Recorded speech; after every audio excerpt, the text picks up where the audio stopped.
اتعلمتي ايه من الشغل؟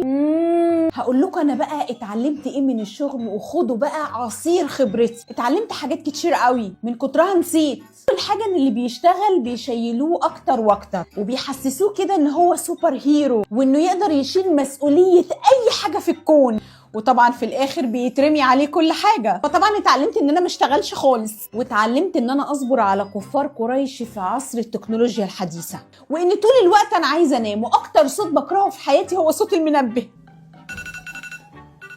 ومش بس اتعلمت، ده انا اكتشفت كمان ان العصافير مش في السما بس، لا ده موجود منها على الارض حوالينا عادي جدا بكل الوانها واشكالها عادي. اكتشفت كمان ان احنا ما ينفعش نقبض في الشهر مره واحده، احنا المفروض نقبض مرتين وثلاثه واربعه وخمسه وسته وسبعه وثمانيه وتسعه وعشره. واتعلمت اني لا ارى لا اسمع لا اتكلم، وان كلمه معرفش هي الحل الوحيد السحري لاي مشكله في الشغل، واني دايما ساكته طول الوقت. وطبعا هم فاكرين ان السكوت ده علامه الرضا، ما يعرفوش ان انا بشتم في سري. واتعلمت اكون بارده، لان محدش بياكلها بالساهل، وان كل حاجه بعملها لازم تبقى موثقه بالمستندات، ولو طلت اجيب شاهد كمان اجيب. واتعلمت الاستغفار عشان اكفر عن ذنوبي اللي انا ما عملتهاش. بس اهم حاجه بقى اتعلمتها في الشغل هي الصحبه الحلوه ولمه الحبايب، مش العصافير.